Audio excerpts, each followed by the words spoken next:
Bayangkan sebuah perjalanan, bukan melintasi samudra air, tapi melintasi pasir waktu itu sendiri. Kita adalah pengelana yang menuju ke timur, ke arah dunia yang bersinar dengan cahaya dan pengetahuan. Tahunnya bukan 2025, tapi 1000 tahun sebelumnya. Udara dipenuhi aroma rempah-rempah, perkamen, angin membisikkan kisah-kisah penemuan. Kita sedang melakukan perjalanan ke jantung zaman keemasan Islam. Ini bukan hanya kota-kota, ini adalah ekosistem pemikiran yang hidup. Ini adalah tempat di mana pikiran-pikiran paling cemerlang di dunia berkumpul, ditarik oleh dahaga yang sama akan pemahaman. Mereka adalah pusat peradaban yang sibuk memetakan bintang-bintang, menyembuhkan orang sakit, menciptakan seni yang akan bergema selama berabad-abad. Ini adalah dunia yang bergerak, dunia ide.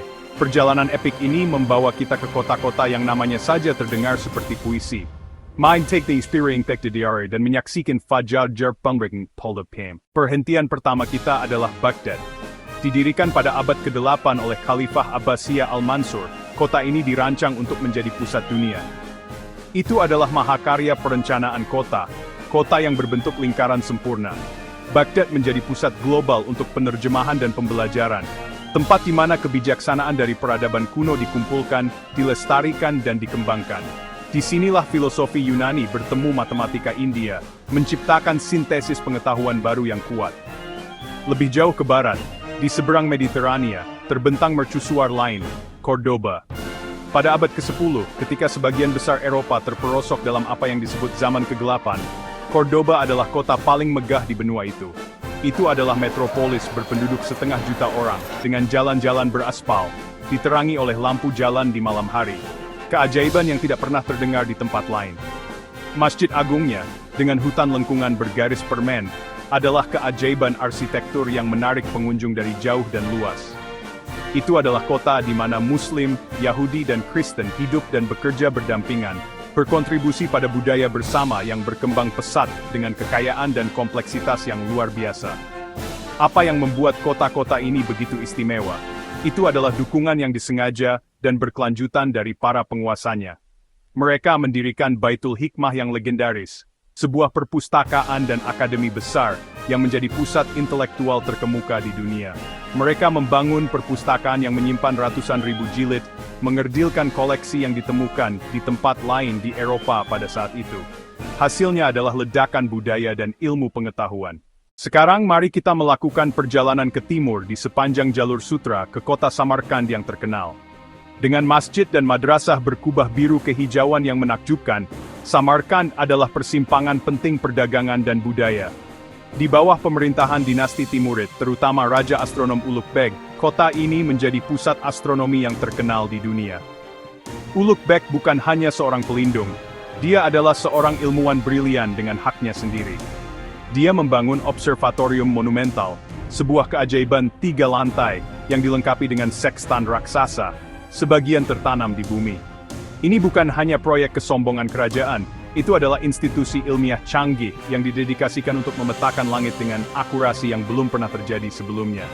Mereka dengan cermat mengamati bintang dan planet, menyusun katalog bintang Zij-i Sultani. Karya ini mendokumentasikan posisi hampir 1000 bintang dengan tingkat presisi yang tidak terlampaui di dunia barat selama 200 tahun berikutnya. Kembali di Baghdad, Baitul Hikmah atau Bait al-Hikmah adalah jantung revolusi ilmiah. Itu jauh lebih dari sekadar perpustakaan. Para sarjana bekerja tanpa lelah untuk menerjemahkan karya-karya besar pemikir Yunani, Persia, dan India ke dalam bahasa Arab.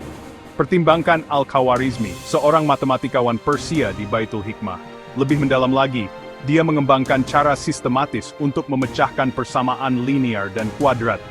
Sebuah disiplin yang dia sebut Al-Jabr, dari mana kita mendapatkan kata Al-Jabr.